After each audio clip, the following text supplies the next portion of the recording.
Bueno, hermanos, vamos a continuar nuestro estudio del panorama de la vida de Cristo.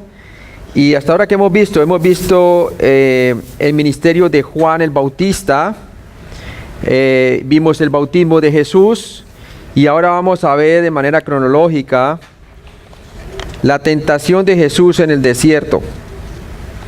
Eso es lo que vamos a estar viendo.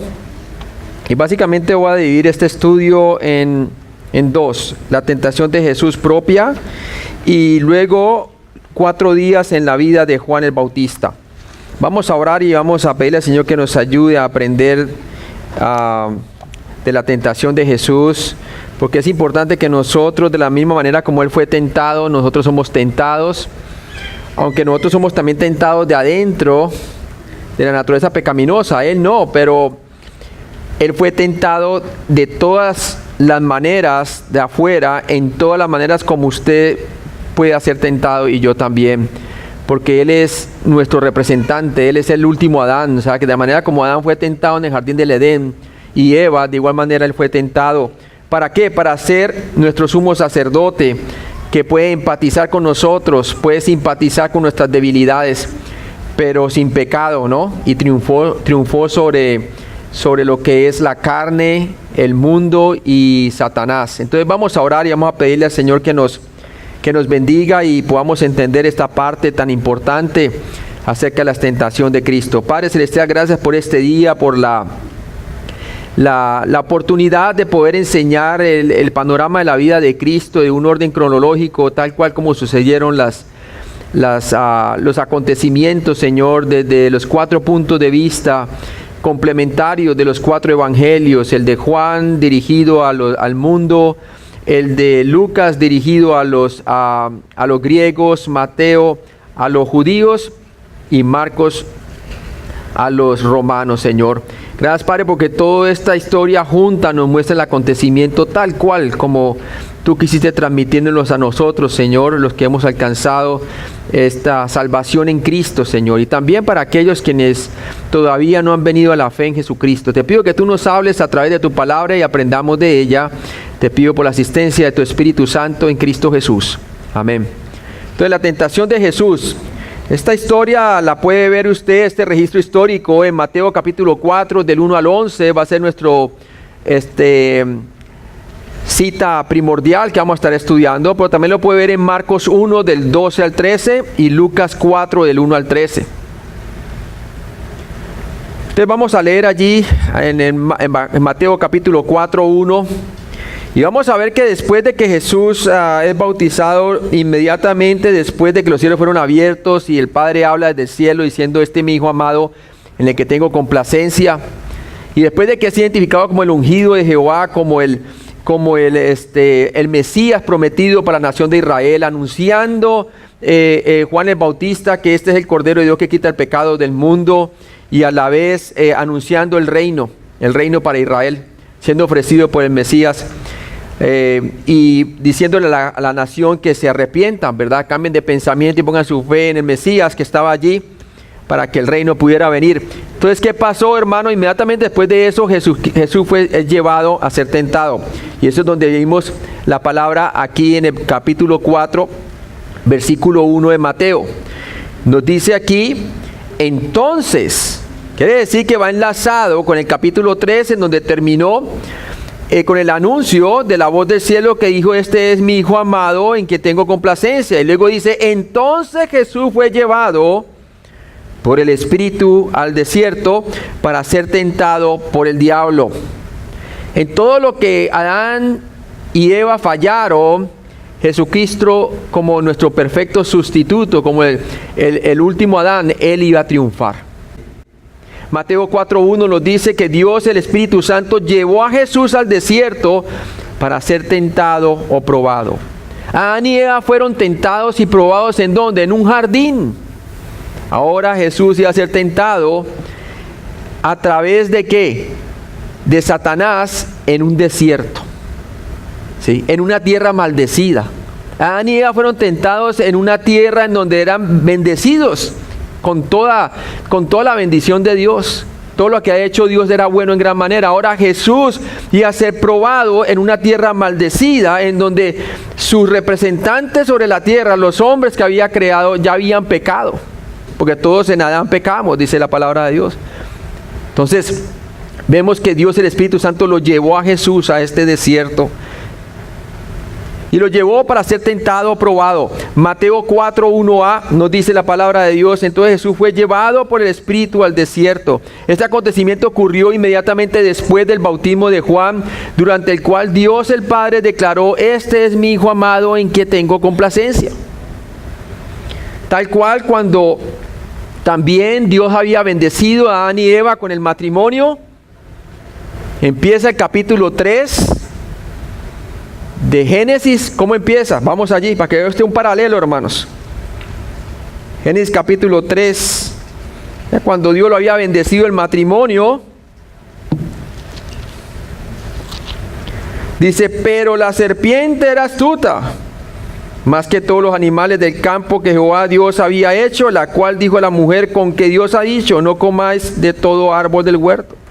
Fue exactamente después de que Dios los bendijo y bendijo el matrimonio, diciendo que dejará el hombre a su padre y su madre y se unirán a su mujer y serán una sola carne, y que están ambos desnudos, Adán y su mujer, y no se avergonzaban, están en el esplendor de la gloria de Dios, bendecidos por Dios cuando vino el tentador.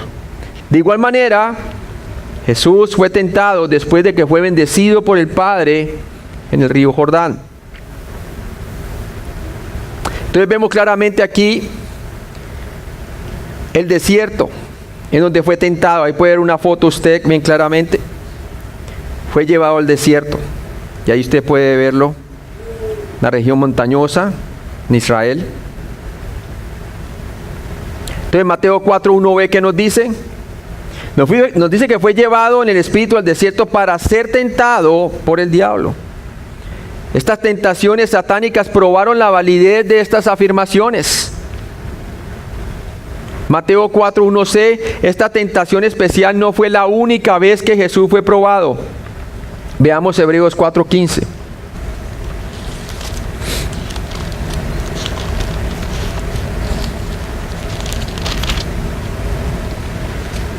Porque no tenemos un sumo sacerdote que no pueda compadecerse de nuestras debilidades, sino uno que fue tentado en todo según nuestra semejanza, pero sin pecado. Aquí es donde él empezó a ser tentado cuando empezó su ministerio. Pero de seguro él había sido tentado en todas las etapas de la vida humana, incluyendo su infancia. Aunque la palabra de Dios no lo diga específicamente, pero nos lo dice claramente, que él fue tentado con toda debilidad, ¿cierto? Con toda, de todas nuestras debilidades, identificadas con nosotros, pero sin pecar. Entonces, él se puede compadecer de nosotros, sea usted un niño, sea usted un adolescente, sea un adulto. Él fue tentado de todas partes, ¿verdad? Entonces, vemos claramente que la tentación de Jesús no fue la única aquí en este sentido, pero sí fue la única en el sentido en donde él mismo es afrontado con Satanás. Viene a ser probado. Así como Adán y Eva fueron probados para ver si ellos creían el mandato de Dios de no comer del fruto prohibido, del conocimiento del bien y del mal, que Dios había dado las instrucciones a Adán antes de crear a Eva, ¿cierto? Ellos fueron probados allí. Dios no quería que ellos pecaran, Dios quería que ellos fueran como Él, que sabía el potencial del mal sin experimentarlo. ¿No es así que nosotros también queremos de nuestros hijos que ellos sepan la existencia del mal sin necesidad de experimentarlo? Le decimos: no toque la estufa porque se quema. Ellos no tienen que quemarse para experimentar, para saber que está mal hecho. Con el solo saberlo, saben, ¿cierto? Tienen la advertencia. Si ellos creen a la palabra nuestra, no tienen necesidad de experimentar el mal. Eso es lo que quería Dios para la humanidad. Entonces, de igual manera como Adán y Eva fueron tentados y fueron probados en ese momento, también Jesús fue probado por Dios el Padre. El Espíritu Santo lo llevó allí a ese lugar. Esta tentación, entonces, es una tentación especial. Mateo 4:2. Y después de haber ayunado 40 días y 40 noches, tuvo ¿qué? tuvo hambre. Entonces vemos claramente que el Señor había ayunado, ¿cuánto? 40 días y 40 noches. Ella se estaba preparando para esta confrontación que iba a tener con Satanás. Los 40 días de ayuno proveyeron las circunstancias de la primera tentación de Satanás. Mateo 4, del 3 al 4. Y vino a él el tentador y le dijo: si eres hijo de Dios, di que estas piedras se conviertan en pan. Él respondió y dijo: escrito está, no solamente de pan vivirá el hombre, sino de toda palabra que sale ¿de qué? De la boca de Dios. Él ayunó, estaba en ayuno y tenía hambre. ¿Sí? De seguro que también en el jardín del Edén, Eva tenía hambre, ¿verdad? Que la palabra de Dios dice que cuando vio el fruto, era codiciable para comer. Obviamente no puede ser codiciable para comer cuando uno está lleno, ¿verdad? Tenía hambre. Sí. Pero en lo que Adán y Eva fracasaron, Cristo iba a triunfar. Entonces vemos aquí la prueba de la provisión en Mateo 4, del 3 al 4. Veámosla en detalle. Versículo 3. Y vino a él el tentador y le dijo: si eres hijo de Dios. Satanás se aprovechó de la condición débil de Jesús para desafiar ¿a qué? A su divinidad. Afirmó que si Jesús verdaderamente era hijo de Dios, él tenía el poder para hacer el pan que le mantendría a sí mismo de la muerte. En realidad, Satanás le estaba diciendo: tienes que usar tu naturaleza divina para suplir tu necesidad física. Si eres hijo de Dios, di que estas piedras se convierten en pan. ¿Sí? Tremendo. Cuando usted ve en el jardín del Edén, cuando Eva es confrontada ante el árbol del bien y del mal, Satanás le cambia la historia y le pone la duda con que Dios ha dicho. Y dice: con que Dios ha dicho que no puedes comer de ninguno de los árboles que están en el huerto. Y no, ella dijo: no.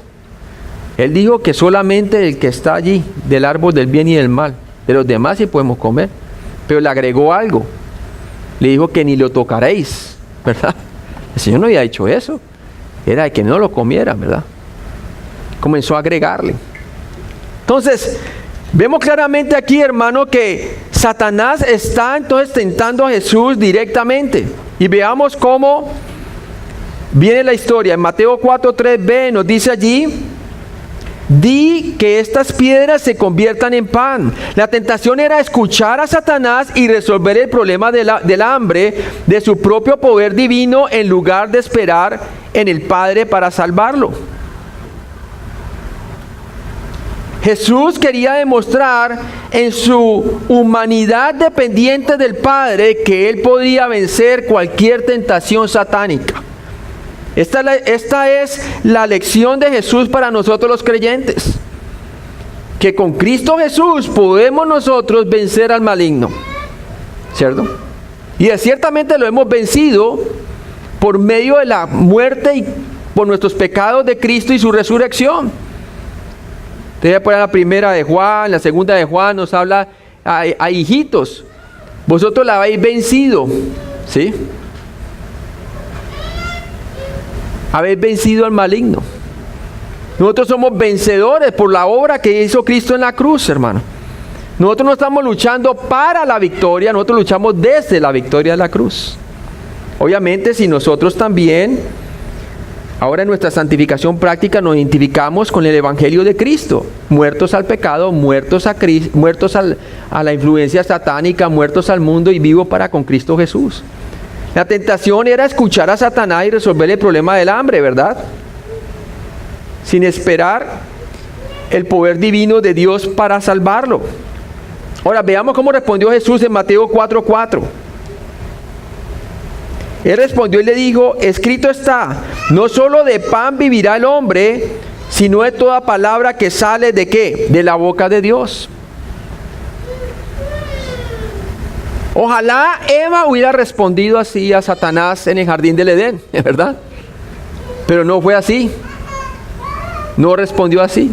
Ella comenzó a escuchar a Satanás y se dejó llevar por sus sentidos. Y fue engañada y cayó en transgresión, dice la palabra de Dios. Por ella entró el pecado al mundo. Y luego dio a comer a su marido y su marido también fue engañado y comió del árbol. Y así entró el pecado y la muerte al mundo. La maldición de la tierra también.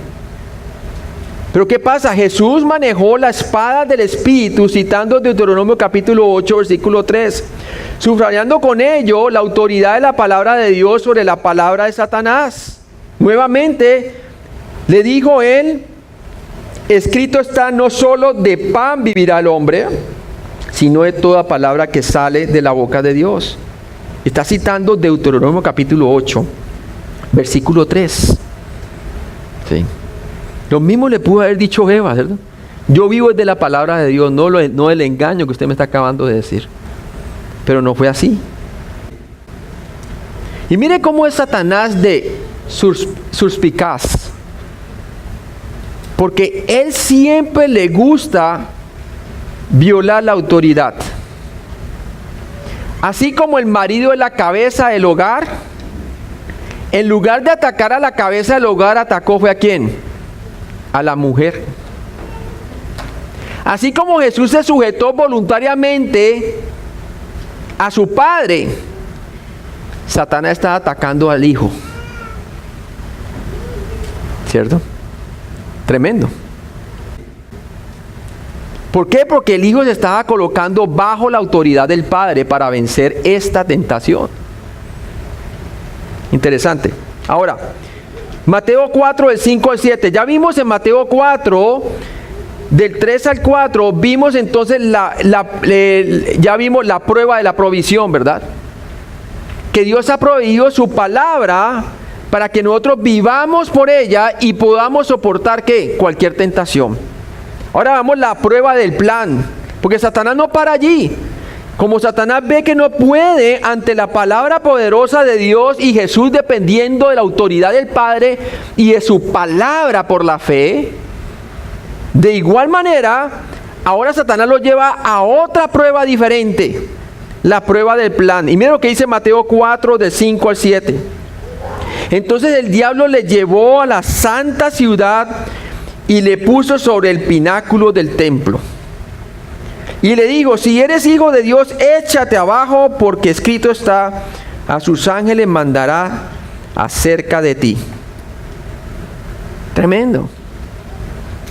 Él quería que llegase él a ser coronado antes de ser sacrificado. Escúcheme bien. Tremendo eso. Quería el camino fácil para él, ¿verdad? La prueba del plan. Quería descarriar el plan por el cual él fue enviado. Mateo 4:5, leámoslo por pedacitos. Entonces el diablo le llevó a la santa ciudad y le puso sobre el pináculo del templo. El valle del Cedrón estaba debajo del pináculo del templo. Mateo 4:6a dice, y le dijo, si eres hijo de Dios, échate abajo, porque escrito está. Satanás tentó a Jesús a hacer una aparición milagrosa y repentina en el templo. Que la gente dijera, wow, aquí el Mesías se acabó de aparecer, bajó del cielo, glorifiquémosle. Mateo 4:6b. Escrito está, porque escrito está, le dice Satanás, a sus ángeles mandará acerca de ti. Ahora Satanás está diciendo, en la primera tentación, él se defendió con la palabra del Padre. Ahora esta segunda tentación, yo quiero sacar la palabra del Padre fuera de contexto. ¿Sí? Satanás es experto en sacar la palabra de Dios fuera de contexto para mal aplicarla. A ver si de alguna manera Jesús entendería mal la palabra del Padre y quizás hacía la voluntad de Satanás, porque estaba al fin y al cabo citando del Antiguo Testamento un versículo fuera de contexto. Satanás torció las escrituras al malinterpretarlas y al omitir una frase Todo ello en un intento de causar que el Señor cometiera un error. ¿Por qué será que Él quiso hacer eso? Porque lo logró con Eva. Eva le quitó y también le aumentó. ¿Sí? Y Él dijo, quizás lo puede hacer con el Hijo de Dios, ¿verdad? Tremendo. Entonces, hermanos, miren la importancia de nosotros estudiar la palabra de Dios en su contexto para que podamos realmente ver la intención de la cual Dios quería que nosotros entendiésemos cada contexto bíblico. Todas las herejías que han salido en el día de hoy salen por versículos fuera de contexto, hermano. ¿Sí? Mateo 4:6, ¿qué nos dice? Y le digo, si eres hijo de Dios, échate abajo, porque escrito está, a sus ángeles mandará cerca de ti, y en sus manos te sostendrán, para que no tropieces con tu pie en piedra. El Salmo 91 del 11 al 12 da una promesa que no requiere prueba alguna para ser demostrada. Jesús no necesitaba hacer nada imprudente o insensato para probar la verdad de la palabra de Dios. Él no tenía que obedecer a esta tentación para probar que Dios el Padre tomaba cuidado de él. Porque el Salmo en su contexto no requería que se demostrase cosa alguna. Vamos al Salmo, por favor, Salmo 91. Salmo 91.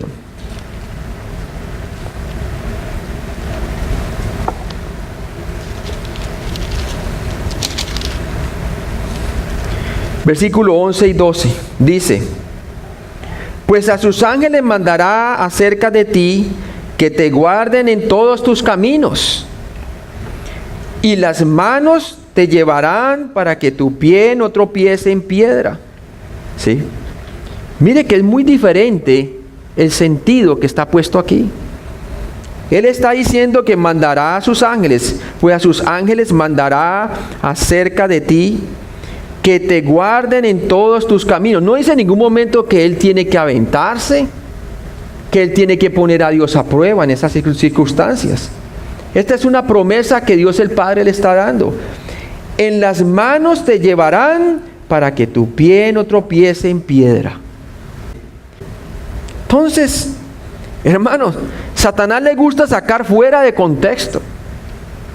Es decir, ¿por qué no pones a prueba la promesa de Dios aventándote? Así como Satanás le dijo a Eva en el jardín del Edén, no moriréis, no hay consecuencia, sino que serán abiertos vuestros ojos y conoceréis el bien y el mal y seréis como Dios, sabiendo el bien y el mal. Ustedes sustituirán realmente al Creador. Ustedes como criaturas llegarán a ser como el Creador, decidiendo qué es el bien y qué es el mal, si comen. Como quien dice, la única manera que usted, Jesús, pueda probar que realmente el Padre no le ha abandonado, porque la única manera de comprobar de que usted es hijo de Dios, es si su Padre se avienta y su Padre viene al rescate. Pero Jesús sabía muy bien que todo estaba fuera de contexto, ¿verdad? Mateo 4:7, ¿qué nos dice la palabra de Dios? Jesús le dijo, escrito está también, no tentarás al Señor tu Dios. Sí. No tentarás al Señor tu Dios. Entonces, ojalá Eva hubiera dicho lo mismo, ¿verdad? Pero no lo hizo, pero Jesús sí. Gloria a Dios. El Señor se acogió a la Escritura y dijo, la Escritura no puede negarse a sí misma, no hay contradicción. La una no requería, la que estaba diciendo el Salmo 91, del 11 al 12, no requería de prueba alguna o de demostrar si Dios es bueno. Lo que está diciendo es una promesa de que Dios siempre le va a amparar, ¿cierto? Le enviaría a sus ángeles ¿para qué? Para protegerle, para ayudarle. Pero no era para salvarle, para poner al Padre en tentación o en duda si él era hijo de Dios o no. ¿Será que nosotros tenemos que probar si Dios está con nosotros para que nosotros verdaderamente sepamos que somos hijos de Dios tentándole? No, hermanos. No es necesario, hermano. ¿Sí? No es necesario. Dice, y esta es la promesa, la vida eterna que Cristo nos ha dado. Tú no tienes que hacer nada para comprobar si tú eres hijo o hija de Dios. Ya Cristo te ha hecho un hijo o una hija de Dios. Por la fe en su obra consumada en la cruz, su muerte por tus pecados y resurrección. Amén. No tentarás al Señor tu Dios. Jesús magistralmente utilizó Deuteronomio capítulo 6, 16 para demostrar el mal uso que Satanás hizo del Salmo. Y esa fue la citación que hizo aquí en Mateo 4, 7. Mateo 4, 8 al 11. Vimos la primera parte de la tentación, fue la prueba de la provisión. Si eres hijo de Dios, convierte estas piedras en pan. ¿Podía él hacerlo? Sí, utilizando su poder divino, pero acordémonos que él no se hizo igual a Dios como cosa que sujetarse. ¿Para qué? Para contrarrestar cualquier prueba. Él la hizo en dependencia al Padre. Para darnos ejemplo a nosotros, hermanos, de que nosotros por la fe también podemos contrarrestar las tentaciones del maligno. Número 2, la segunda prueba que vimos fue la prueba del plan. Él está diciendo, yo tengo un plan más directo que el del Padre. No tienes que ir a la cruz. Lánzate del pináculo del templo y te coronarán, te van a coronar como rey. ¿Sí? Pero ahora lo viene a tentar con la prueba del propósito. Mateo 4 del 8 al 11. Y vamos a leerlo. Otra vez le llevó el diablo a un monte muy alto y le mostró todos los reinos del mundo y la gloria de ellos. Y le dijo, todo esto te daré si postrado me adoras. ¿Sí? Entonces Jesús le dijo, vete Satanás, porque escrito está, el Señor tu Dios adorarás y a Él solo que servirás. El diablo entonces le dejó y aquí vinieron ángeles y le servían. ¿Por qué? Dios se lo prometió que los ángeles le iban a servir de acuerdo al contexto de la segunda tentación, ¿verdad? Porque Satanás quiere malutilizar la palabra de Dios. Ahora, miren lo que dice aquí, la prueba de propósito. Vamos a verla por versículo. Versículo 8 dice, otra vez le llevó el diablo a un monte muy alto y le mostró todos los reinos del mundo y la gloria de ellos. En la primera tentación fue una tentación que apelaba a la desobediencia para satisfacer supuestamente, entre comillas, una bendición física, saciar una necesidad física. Y así fue que adquirieron a Adán y Eva con esa misma tentación así del fruto prohibido. Ahí fue que adquirieron una naturaleza pecaminosa. La segunda tentación le estaba apelando simplemente la vanagloria de la vida. Láncese y te exaltarán como rey sin la cruz. ¿Para qué vas a sufrir? Él no quería que ni Israel, ni la iglesia, que ningún ser humano fuese redimido, hermano. Sí. Y ahora la tercera es que le muestra la vanidad del mundo, ¿verdad? Y la gloria del mundo. ¿Para qué? Para que le adore a él, a Satanás, y supuestamente el reino venga inmediatamente a él. Nuevamente para evadir la cruz. De una manera sobrenatural, Satanás le mostró a Jesús los reinos de la tierra. Mateo 4, 9a dice, y le dijo, todo esto te daré si postrado me adoras. Oh, qué cosa, ¿no?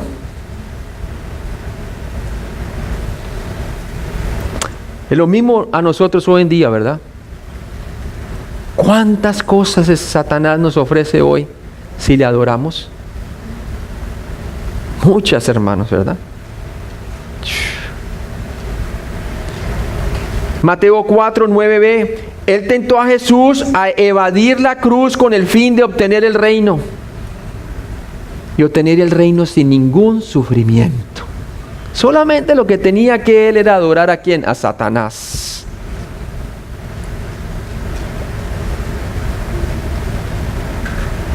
Versículo 10 nos dice, entonces Jesús le dijo, vete, Satanás, porque escrito está, al Señor tu Dios adorarás y a Él solo servirás. Resistió al diablo y huyó de él, como dice la palabra de Dios que debemos de hacer nosotros, ¿verdad? Resistirlo con la palabra para que huya de nosotros. La respuesta bíblica de Jesús involucró una cita de Deuteronomio capítulo 6:13 y un mandato para que Satanás que se fuera. Y la cita era, vete Satanás, porque escrito está, ahí está la cita, al Señor tu Dios adorarás y a Él solo servirás. Es uno de los mandamientos del Señor que dio en el monte Sinaí. Mateo 4:11. Y el diablo entonces le dejó, y he aquí vinieron ángeles y le servían. Satanás tuvo que obedecer a Jesús, el Hijo de Dios. Después de Satanás irse, el Padre envió ángeles para que proveyeran a su Hijo, tal cual como se lo había prometido. Entonces, hermanos, veamos una aplicación de esta tentación, de la tentación de Jesús. Fuentes de la tentación. Vemos aquí el ejemplo de Jesús. Vemos primero que fue tentado por el diablo en Mateo 4:1, ¿cierto? Y le dijo, entonces Jesús fue llevado por el Espíritu al desierto para ser tentado o probado por el diablo. Luego vemos la tentación en Mateo 4:8, que le dice, otra vez le llevó el diablo a un monte muy alto y le mostró todos los reinos del mundo y la gloria de ellos. Pero ¿qué dice la palabra de Dios en Juan capítulo 16 del 11 al 33? Nos dice que Él venció estas tentaciones con la palabra de Dios. Tomó a Dios por su palabra. Su fe se hizo experiencia. Y Dios le proveyó y Satanás se le sujetó por la palabra y huyó de él. ¿Por qué? Porque Juan 16, 11 y versículo 33 dice, y de juicio por cuanto el príncipe de este mundo ha sido ya juzgado cuando Cristo murió en la cruz, ¿verdad? Estas cosas os he hablado para que en mí tengáis paz, dice la palabra. Versículo 33 de Juan 16. En el mundo tendréis aflicción, pero confiad, yo he vencido al mundo. Nosotros somos más que vencedores, lo que somos de la fe en Cristo Jesús, hermano. ¿Sí? De nuevo, nosotros no luchamos para vencer, sino desde la victoria. Cristo ya venció. ¿Sí? Vamos por favor a Primera de Juan, capítulo 5.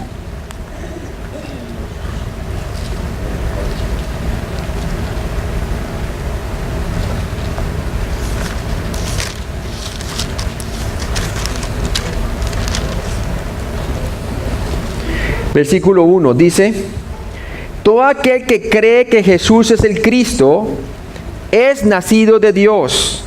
Y todo aquel que ama al que engendró, ama también al que ha sido engendrado por él.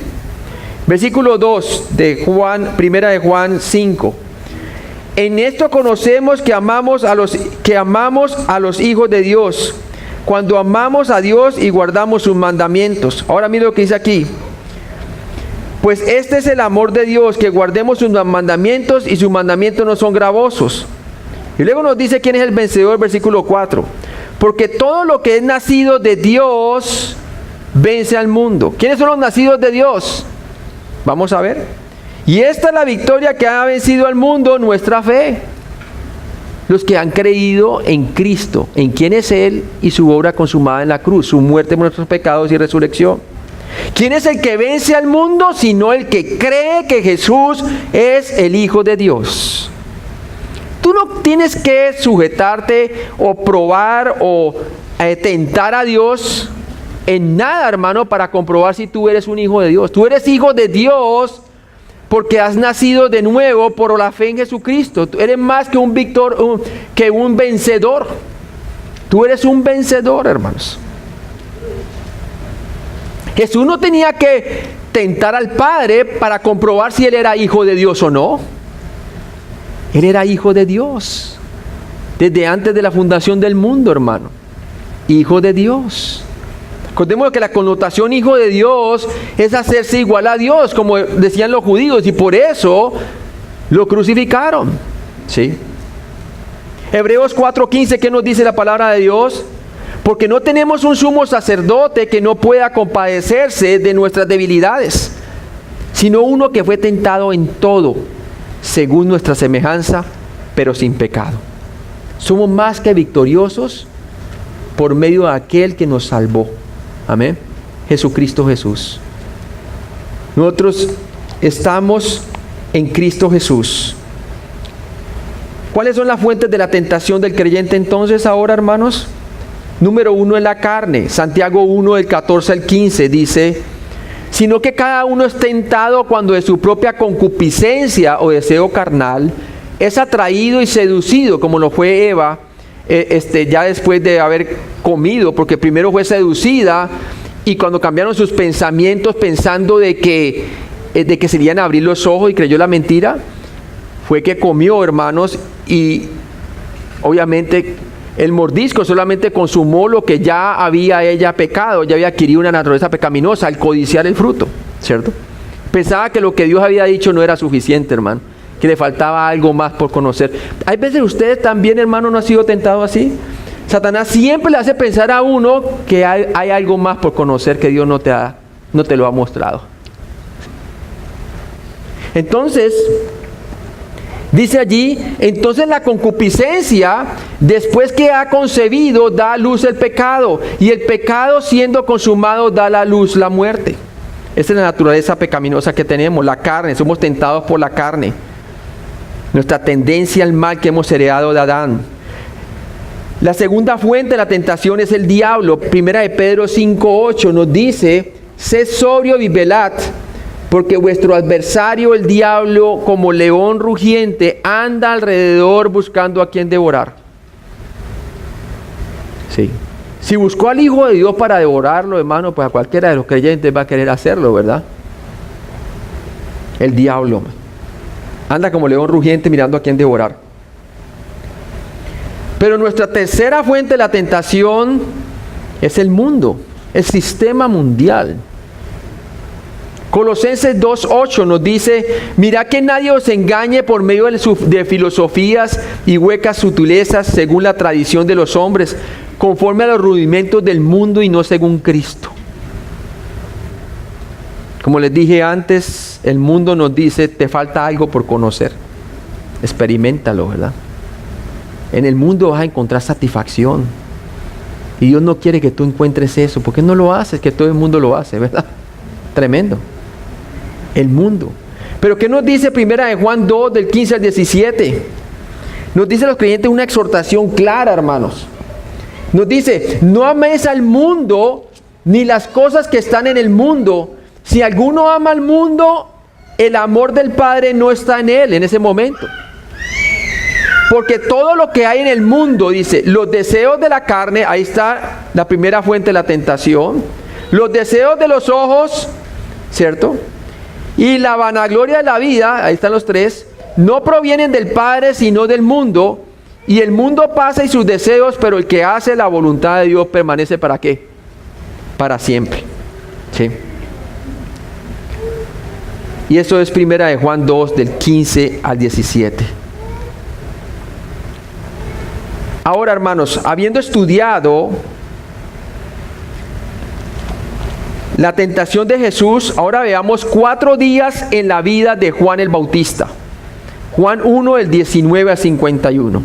¿Sabe que la Biblia dice que no hay persona más grande que Juan el Bautista entre los hombres? ¿Sabe una cosa? Juan el Bautista no hizo ningún milagro, ninguno, pero preparó a la nación de Israel. ¿Para qué? Para recibir a su rey. ¿Sí? Y preparó a la gente y a sus discípulos para que continuaran con él, con el Mesías. Él fue un hombre muy sabio, un profeta que cumplió su ministerio fielmente. Aprendió a decrecer para que ellos, sus discípulos, crecieran. Y usted ve lo que preparó a los primeros discípulos, que fueron los discípulos del Señor prácticamente. Algunos de ellos fueron preparados por Juan el Bautista. Y cuando él dijo, "He aquí el Cordero de Dios que quita el pecado del mundo", comenzaron todos a seguirle. ¿A quién? A Jesús. Jesús le dice, ¿qué buscáis? Y él dice, venid y ved, ¿no? Jesús les dijo, venid y ved. Y fueron, y de ahí comenzaron, mejor dicho, salieron, hablaron con Jesús y salieron a decirle, hemos hallado al Mesías, y salieron por todo lado, como vamos a ver más adelante, hermano. Vamos a ver 4 días de la vida de Juan el Bautista que podemos aprender. Día 1, en Juan 1, del 19 al 28. Juan 1, 19a. Juan el Bautista predicó un mensaje de vital importancia ¿para quién? Para la nación de Israel. Vamos allí. Bien bonito aquí, porque nos enseña a ser hacedores de discípulos. Aún aquí vemos cómo él preparó la nación de Israel y los preparó para seguir a Cristo. Juan el Bautista predicó el mensaje vital de importancia de Israel. Y dice allí, este es el testimonio de Juan cuando los judíos enviaron de Jerusalén sacerdotes y levitas para que le preguntaran, ¿tú quién eres? Juan utilizó marturia, que significa testigo o testimonio, 33 veces en su evangelio. Porque él dice en el versículo 20, confesó y no negó, sino confesó, yo no soy el Cristo. Juan 1:19c nos dice, la gente reconoció que el mensaje de Juan el Bautista se refería al Mesías, un mensaje mesiánico. Él sabía que él era el precursor que habló Isaías y también Malaquías capítulo 3, que iba a preparar el camino del Señor. Juan 1:19d dice que los judíos, ¿cierto?, venían a él. Cuando los judíos enviaron de Jerusalén sacerdotes y levitas para que le preguntaran, ¿tú eres el Cristo? O tú eres, ¿quién eres tú, no? Entonces los judíos en el evangelio de Juan se refiere a los líderes religiosos que eran hostiles a Jesús y su mensaje. Juan 1:19e. Los fariseos enviaron sacerdotes y levitas a Juan para espiar e informar sobre su mensaje. ¿Qué dice el Señor Jesucristo? Que los que quieran caminar piadosamente sufrirán ¿qué? Persecución. El mensaje de Juan el Bautista era verdadero porque era perseguido, hermanos. En este caso, los líderes de Israel no querían aceptar que Jesús era el Mesías por la fe. Juan 1:20, ¿qué nos dice? Confesó y no negó, sino confesó, yo no soy el Cristo. Juan enfáticamente negó ser el Mesías. Oye, esto nos enseña mucho a nosotros. Para que le digan a él, ¿tú quién eres? Y él diga, yo no soy el Cristo, ¿verdad? Era porque estaban confundiendo a él que él fuera el Cristo. Su caminar era tan recto, hermano, por la fe en el Mesías, por venir, que la gente lo confundían como si fuera el Cristo. Ojalá la gente confundiera nuestro testimonio con el testimonio de Cristo, ¿verdad? Sería bueno, ¿no? La gente nos preguntaría acerca de nuestra fe sin necesidad de nosotros estar abriendo conversaciones. La gente nos estaría preguntando a nosotros, ¿no? Así le pasaba a Pablo, ¿no? El carcelero dijo, ¿qué voy a hacer para ser salvo? Así de una, ¿no? Ahora, miren lo que dice aquí. Juan enfáticamente negó ser el Mesías. Juan 1:21a dice, y le preguntaron, ¿qué pues? ¿Eres tú Elías? Dijo, no soy. El pueblo judío tenía muchas expectativas y especulaciones acerca del retorno de Elías. Lo leímos en Malaquías 4, del 5 al 6, que los últimos 2 versículos de Malaquías, que fue la última vez que Dios habló al pueblo de Israel por medio del profeta, por medio de profetas, ¿verdad? Hablaba de la venida de ¿quién? De Elías, antes de la venida del día del Señor. Entonces ellos confundían que él era Elías. Juan 1:21b. Juan negó ser el profeta de Deuteronomio capítulo 18:15. Dijo, no soy. ¿Se acuerda que la profecía decía que profeta entre vosotros levantará Jehová? y a él oiréis. Está hablando del profeta con P mayúscula. Él no era el profeta, por decir el Mesías. Juan 1:21c. ¿Eres tú el profeta? Y respondió no. Las respuestas cortas de Juan mostraron su desdén de la arrogancia de los líderes religiosos. Juan 1:22. Le dijeron, pues ¿quién eres? ¿Para qué demos respuesta a los que nos enviaron? ¿Qué dices de ti mismo? Los mensajeros necesitaban regresar con un informe detallado. ¿Por qué estaba moviendo mucha gente Juan el Bautista y su mensaje? Juan 1:23. Dijo, yo soy la voz de uno que clama en el desierto, enderezad el camino del Señor, como dijo el profeta Isaías. Y está básicamente citando Isaías 43. Mire que él se identificó con la Escritura. Solo el cristianismo bíblico, aún su profeta fue anunciado de antemano para que creamos el testimonio. Juan el Bautista no salió así de sí mismo y formó su propio testimonio, ¿verdad? De ese había escrito con anticipación para que creyeran de que él era el profeta enviado que prepararía el camino del Señor. ¿Quién escribió de Mahoma para que las personas crean que él es supuestamente el profeta de Alá? Nadie. ¿Quién escribió de José Smith? Quería ser el profeta, supuestamente el apóstol de América, ¿verdad? Para que creamos su testimonio y que el libro Mormón es otra edición de la Biblia. Por ningún lado, nadie escribió de él, hermano. ¿Quién escribió de Carlos Russell, de los Testigos de Jehová, para decir que la Biblia estaba corrupta y que la Biblia del Nuevo Mundo de los Testigos de Jehová es la Biblia correcta? ¿Quién anunció de que él era un profeta de Dios? ¿Dónde está escrito acerca de él? Por ningún lado, hermano.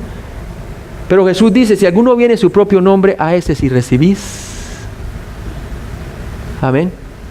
O sea que estos no tenían excusa, hermano. Estos podían saber claramente que sí era el cumplimiento de Isaías 43. Que Juan el Bautista era el precursor de Jesucristo, el que iba a preparar el camino del Señor. Juan citó entonces Isaías 43 para explicar su ministerio. Juan 1:24, ¿qué nos dice? Y los que habían sido enviados eran de los fariseos. Los fariseos habían enviado a los sacerdotes y levitas para cuestionar a Juan. Juan 1:25.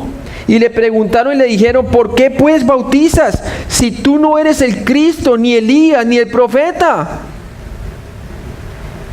Tremendo. Los fariseos querían saber quién había dado autoridad a Juan para bautizar. Juan 1:26.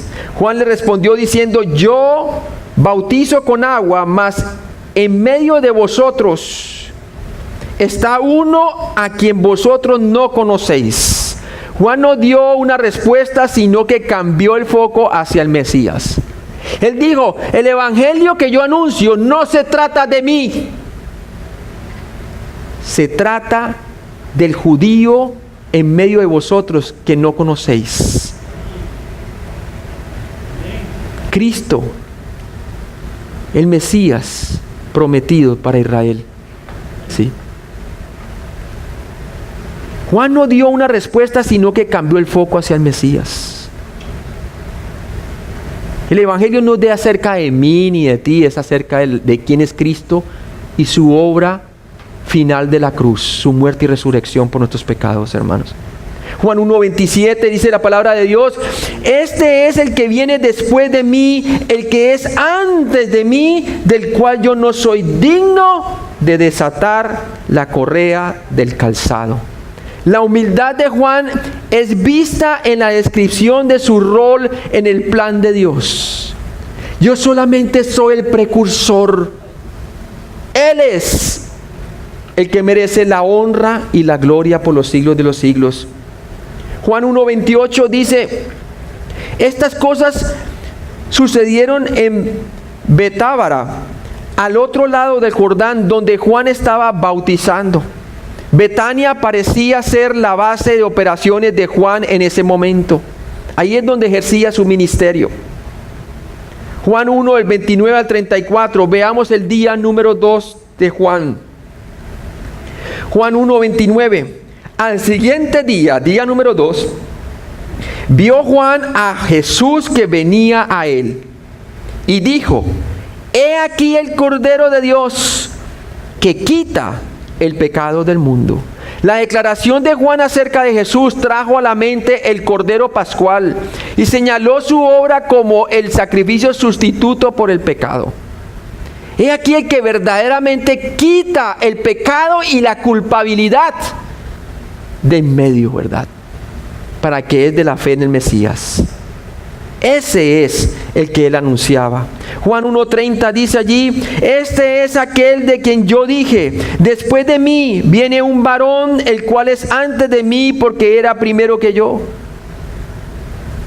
¿Cuándo él dijo eso? El día anterior. Tremendo. Juan enfatizó que Jesús le superaba en rango, a pesar de que el ministerio de Juan había empezado primero. Viene desde la eternidad pasada, hermanos. Siempre ha existido el Señor Jesucristo. El hecho de que se hizo hombre no quiere decir que empezó su origen en el vientre materno. El Hijo de Dios se había hecho hijo de hombre. Juan 1:31, que nos dice: y yo no le conocía más para que fuese manifestado ¿a quién? A Israel. Por esto vine yo bautizando con agua. El ministerio de Juan preparó el camino para el ministerio de Jesús. Él los preparaba a los creyentes, bautizándolos en el río Jordán, identificándolos con el Mesías por venir. Juan 1:32. También dio Juan testimonio diciendo: vi el Espíritu que descendía del cielo como paloma y permaneció sobre él. El apóstol Juan no registró el bautismo de Jesús, asumiendo que sus lectores ya lo sabían. Y vemos claramente que él fue identificado, y él lo pudo identificar porque Dios le dio una señal: aquel sobre el cual el Espíritu Santo descansa sobre él a manera de paloma. Ese es el que bautiza con Espíritu Santo para los que son de la fe en Cristo, y con fuego para los que no creen, ¿verdad? Juan 1:34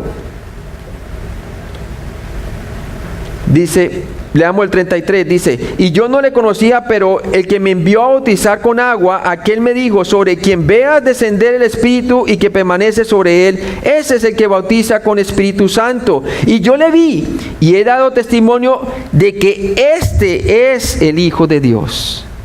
Juan fue el primero en declarar que Jesús era la simiente prometida. Aquella simiente prometida en Génesis capítulo 3, versículo 15. Aquella simiente prometida sobre el cual iban a ser benditas todas las naciones de la tierra, o todas las familias de la tierra. Hablando de quién, de la simiente de Abraham, ¿cierto? Y también de la simiente que tenía derecho al trono de David, el reino, ¿cierto? Muestra claramente entonces que Jesús era el cumplimiento profético. Juan fue el primero en declarar que Jesús era esta simiente prometida. Como lo dice nuevamente en Gálatas 4:4, hermanos, ¿se acuerdan? Que venido el cumplimiento del tiempo, Dios envió al mundo a su Hijo. ¿Qué nos dice allí? Nacido, cuando vino el cumplimiento del tiempo, Dios envió a su Hijo, nacido ¿de qué? De mujer, la simiente de la mujer, y nacido bajo la ley. ¿Para qué? Para que redimiese a todos los que estaban bajo la ley. Juan 1, el 35 al 42. Así terminó el segundo día. Ahora vamos al tercer día. Mire lo que dice. 35. El siguiente día otra vez estaba Juan y 2 de sus discípulos. Ese es el tercer día. Del 35 al 42. En el mundo antiguo, los maestros normalmente entrenaban discípulos que iban a enseñar a otros.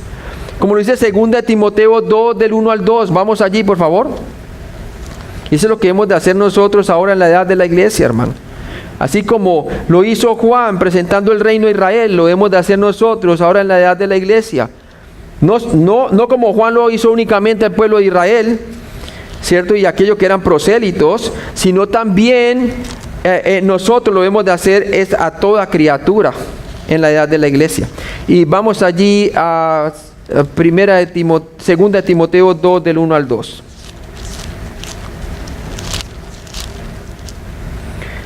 Nos dice la palabra: tú pues, hijo mío, le dice a Timoteo, esfuérzate en la gracia que es en Cristo Jesús. Lo que has oído de mí ante muchos testigos, esto encarga a hombres fieles que sean idóneos. ¿Para qué? Para enseñar también a otros. Juan el Bautista les enseñó a ellos claramente quién era el Mesías, tanto que ellos estuvieron dispuestos de seguir al Mesías personalmente. Él aprendió a menguar, ¿sí? Entonces, hermanos, una bendición. Él hizo hacedores de discípulos para que Jesús pudiera seguir con ellos entrenándolos, ¿verdad? Juan 1:36 nos dice la palabra de Dios allí, así: y mirando a Jesús que andaba por allí, dijo: he aquí el Cordero de Dios. Vuelve y lo presenta al día siguiente: he aquí el Cordero de Dios. Juan el Bautista humildemente animó a sus discípulos a seguir a Jesús. Juan 1:37, le oyeron hablar los dos discípulos y siguieron a Jesús. ¿Dos discípulos de quién? De Juan. Y siguieron a Jesús. Sí. Qué bonito es ver que las personas que uno discipula finalmente aprenden a aprender de Jesús y le siguen a Él en vez de seguirlo a uno. Hoy en día en las iglesias lo que se ven es la iglesia del pastor tal. Y se ve quizás un buen predicador, pero no hace hacedores de discípulos. Ninguno quiere decrecer. Es más, cuando se acaba el ministerio de este pastor con esa iglesia, mega iglesia, cuando se acaba su ministerio, ya sea porque se retiró, o porque le dio una enfermedad, o se murió, o cayó en pecado, no hay quien sustituya a él. Tiene que llamar a un pastor de afuera. Y yo digo, ¿dónde están los discípulos que él hizo? No aprendieron a decrecer. Todo se trataba acerca de su ministerio, sus libros, sus videos, todo, hermano, ¿verdad? Nada tiene de malo que coloque usted videos de las predicaciones. Está bien para bendecir a los demás, pero es para que ellos aprendan a seguir a Cristo. Amén. Así es. Ojalá que de los que enseñamos nosotros salgan mejores predicadores que lo que somos nosotros. Allá en Bolivia, hermanos, los hermanos hacen conferencias mucho más grandes que las que nosotros hacemos cuando nos entrenamos a ellos. Qué bueno uno de crecer para que ellos crezcan, hermano. Así es que debe ser el ministerio, ¿verdad? Bueno, así aprendió Juan. Andrés y Juan fueron los primeros discípulos que siguieron a Jesús. Juan 1:38. Y volviéndose Jesús y viendo que le seguían, les dijo: ¿qué buscáis? Qué bueno que Jesús, cuando las personas empiezan a seguirle, le llamamos su atención. Dice: ¿qué buscáis? Ellos le dijeron: Rabí, que traducido es maestro, ¿dónde moras? ¿Dónde habitas? Queremos básicamente tener comunión contigo. Jesús les preguntó a fin de revelar sus motivaciones para seguirle. Juan 1:39, ¿qué dice allí? Les dijo: venid y ved. Ese fue el primer llamado: venid y ved. ¿Cierto? Fue el primer llamado: venid y ved. Qué bueno. Su vida no solamente era de enseñanza, sino que también era de práctica. Lo veían cómo hacía el ministerio. Jesús les invitó a pasar tiempo con Él. Cuando usted, hermano, quiere buscar de Jesús como creyente, Jesús quiere pasar tiempo con usted en su palabra. Sí. Juan 1:40 dice: Andrés, hermano de Simón Pedro, era uno de los dos que habían oído a Juan y habían seguido a Jesús. Andrés supo inmediatamente que Jesús era el Hijo de Dios. Juan 1:41. Este halló primero a su hermano Simón y le dijo: hemos hallado al Mesías, que traducido es el Cristo. Wow, man. Hermanos, eso produjo testimonio. El pasar tiempo con Jesús y conocerle aún más hizo que ellos salieran ¿a qué? A evangelizar, a anunciar. Andrés hizo una prioridad el compartirle a su hermano Pedro. Inmediatamente. Yo me acuerdo cuando yo fui salvo, hermano, era anunciando a todo el mundo. Mi hermano también viajó exclusivamente a Colombia con toda su familia, dejó todo aquí y se fue allá. Y con niños y todo, hermano, y anunciando el evangelio con Biblias en un costal. Y íbamos hasta anunciarle el evangelio a los guerrilleros allá en Colombia, en la montaña. Tremendo. Andrés hizo una prioridad el compartirle a su hermano Pedro. Juan 1:42 dice: y le trajo a Jesús. y le trajo a Jesús. Y mirándole Jesús dijo: tú eres Simón, hijo de Jonás. Tú serás llamado Cefas, que quiere decir Pedro. A Jesús no había que decirle: Jesús, te presento a Pedro, ¿cierto? Hijo de Jonás. No. Eso fue lo que impresionó a Pedro, es que Jesús le dijo cómo se llamaba y le dijo quién era su padre sin nadie decirle. Demostrando allí su atributo divino de omnisciencia, que todos lo saben, ¿verdad? ¿Qué quiere decir Pedro? El Señor vio a Pedro por quien podía ser si dependía de Dios. ¿Qué quiere decir Pedro? Será llamado Cefas. ¿Qué quiere decir Pedro? Una piedra pequeña, ¿verdad? Juan 1 del 43 al 51. Vamos al día cuarto, aprendiendo entonces del ministerio de Juan y cómo preparó a sus discípulos para que siguieran a Jesús. Juan 1:43 nos dice: el siguiente día quiso Jesús ir a Galilea y halló a Felipe y le dijo: sígueme. Jesús dio la orden de seguirle varias veces. Y déjeme decir una cosa, hermano: cuando un judío escuchaba de un rabí, un maestro, que le dijera sígueme, para ellos era un privilegio, hermano. Para ellos era, mejor dicho, para ellos es wow. ¿Sí? Pero ¿podían ellos escuchar eso de un fariseo? No, hermano. Los fariseos solamente andaban con los de su clase. Y mucho menos hablando de galileos y de hombres, gente del vulgo, del pueblo, ¿verdad? Pero no así con Jesús. Jesús no es acepción de personas. Jesús dio la orden de seguirle varias veces. Venid en pos de mí y os haré que seáis, ¿qué? Pescadores de hombres. Venid y ved. Ellos veían cómo Jesús evangelizaba. Ellos veían cómo Jesús discipulaba. Tanto que cuando llegó el día de la gran comisión, ellos nunca le preguntaron a Jesús: ¿y cómo vamos a evangelizar? ¿Y cómo vamos a discipular? Pregunta que en la mayoría de las iglesias se hace en la gente, ¿verdad? ¿Por qué?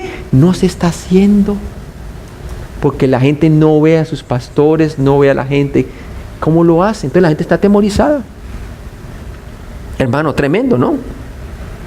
Pero él dice: venid en pos de mí y haré que seáis pescadores de hombres. Lo dice Mateo 4:19 y Marcos 1:17. Sígueme, deja que los muertos entierren a sus muertos.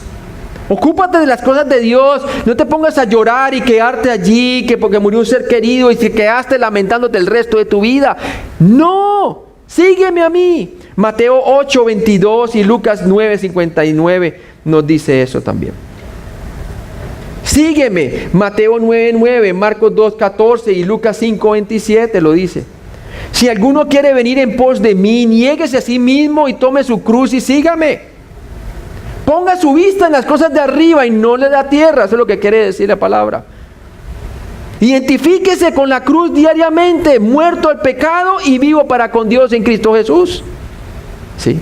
Ese es el evangelio para el creyente. Este es el evangelio para el creyente, para el evangelio del reino durante el tiempo de Jesús, cuando estuvo en la tierra. Y obviamente para nosotros también, lo vemos también en ¿dónde? Lo vemos en Romanos capítulo 6, versículo 11 y 12, ¿verdad? Ahora, mira lo que dice aquí. Y ven y sígueme, Mateo 19:21, Marcos 10:21. Una cosa es creer en Él, otra cosa es seguirle, hermano, después de creer en Él. Sígueme tú, le dijo Juan 21, 19 y 22, cuando Pedro ya está diciendo: Señor, ¿y qué pasará con este, verdad? Hablando de Juan. ¿Y tú qué? Si yo quiero que Él quede hasta que yo venga, ¿verdad? Sígueme tú.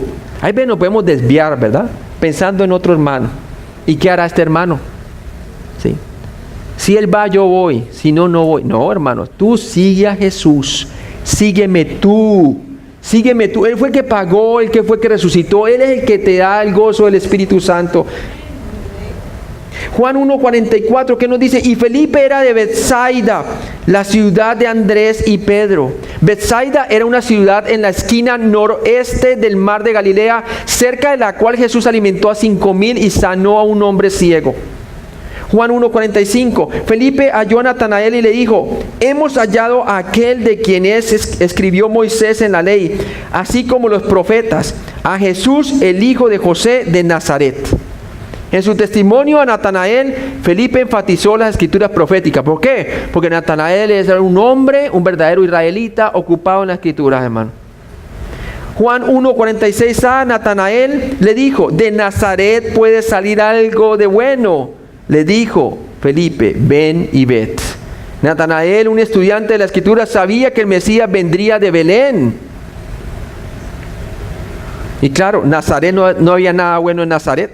Juan 1:46b, dice allí, Felipe no discutió el punto, pero invitó a Natanael a venir a investigar. Vení y ved, velo por ti mismo. Juan 1:46c, Felipe sabía que Natanael entendería una vez que evaluara la evidencia. Que nuestra fe está basada en la evidencia, hermano. Fe es la convicción de lo que no se ve, la esperanza de lo que se espera. Por ello alcanzaron buen testimonio los antiguos. Juan 1:47 nos dice la palabra de Dios, cuando Jesús vio a Natanael que se le acercaba, dijo de él, he aquí un verdadero israelita en quien no hay engaño. Natanael no era un engañador como el patriarca Jacob, ¿verdad? Recuerda que Jacob era engañador, hermano, ¿sí? Suplantador. Juan 1:48, la omnisciencia de Jesús asombró a Natanael. Porque mire lo que dice, le dijo Natanael, ¿de dónde me conoces? Él sabía muy bien que estaba muy lejos, como para que este hombre judío que dice ser el Mesías supiese dónde estaba. ¿Sí? Respondió Jesús y le dijo, antes que Felipe te llamara, cuando estabas debajo de la higuera, te vi. Uy, hermano. Son sus atributos divinos los que lo hicieron a ellos realmente creer. Dice allí Natanael que la omnisciencia de Jesús asombró a Natanael, claro. Todo lo sabía. El hecho de que estaba en ese cuerpo no quería decir que no estaba, que no sabía qué es lo que estaba sucediendo alrededor de la vida de Natanael, ¿cierto? Juan 1:49 dice, respondió Natanael y le dijo, Rabí, tú eres el Hijo de Dios, tú eres el Rey de Israel. Él dijo, la única manera de que éste pueda decir esto es porque es el Mesías, es omnisciente. En su descripción de Jesús, Natanael demostró su comprensión de las escrituras hebreas. Juan 1:50, respondió Jesús y le dijo, porque te dije, te vi debajo de la higuera, ¿crees? Cosas mayores que estas verás, claro. Cuántos milagros iba a hacer de aquí en adelante y ellos iban a ver cosas gigantes, mayores, ¿cierto? Aún la resurrección de sí mismo, ¿verdad? Y su ascensión. Juan 1:51a, y digo, de cierto os digo, de aquí en adelante verás el cielo abierto y a los ángeles de Dios que suben y descienden sobre el Hijo del Hombre. Juan usó de cierto os digo 25 veces en su evangelio para llamar la atención a las palabras que seguían, ¿verdad? Juan 1:51b, veréis el cielo abierto. Indicó una revelación importante en el futuro. Ezequiel 1:1. Vamos a Ezequiel capítulo 1, versículo 1. Aconteció en el año 30, en el mes cuarto, a los 5 días del mes, que estando yo en medio de los cautivos junto al río Quebar, los cielos se abrieron y vi visiones de Dios, ¿verdad? Él esto que está diciendo aquí, así como Ezequiel vio el cielo abierto y vio las visiones de Dios acerca de las profecías de Israel, acerca de las profecías aún de la redención de Israel, de los huesos secos poniéndose juntos y la esperanza en medio de la cautividad, hermanos. De igual manera, él iba a ver la salvación de Dios revelándose a través del cielo abierto. Y sí que pasó, hermano, cuando obviamente el Señor fue recibido al cielo mismo, pero también en la transfiguración, ¿verdad? Cuando la voz se escuchó allá arriba, ¿verdad?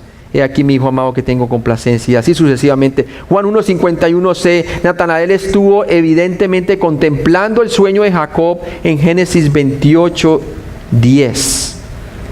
Porque leamos allí en Juan capítulo 1, versículo 51c, y nos dice claramente allí, Felipe,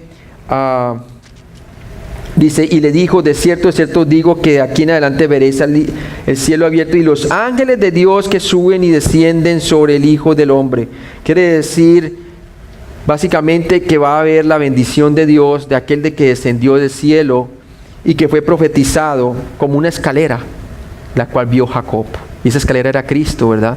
Él estaba viendo esa profecía cuando estaba allí en esa higuera, antes de que viviera Jesús. O sea que el Señor todavía le está revelando no solamente dónde estaba y qué estaba haciendo, sino que estaba leyendo. Génesis 28:10, por favor. Génesis 28:10.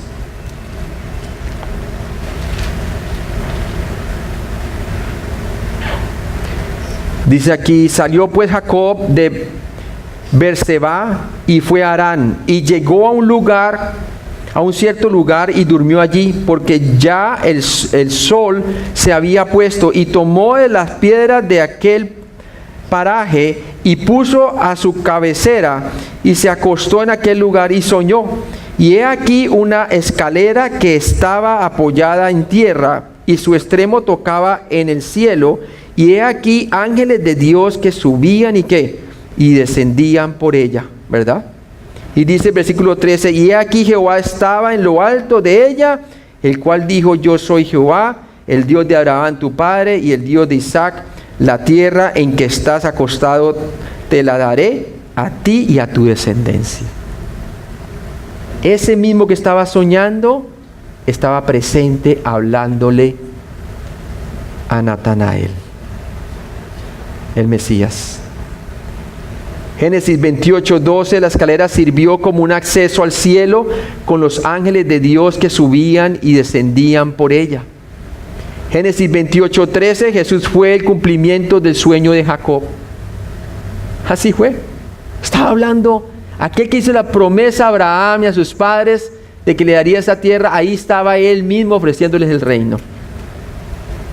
Entonces, hermanos, para terminar, Génesis 12 al 50 vemos la edad patriarcal. Génesis 28 del 12 al 13 vemos el sueño de Jacob, reveló un acceso angelical al cielo con Yahvé en la cima. Natanael contemplaba su sueño cuando conoció al Mesías, Yahvé, personalmente. Jesús hace realidad el sueño porque Él es el único punto de acceso al cielo. Y terminamos con 1 Timoteo 2, del 5 al 6.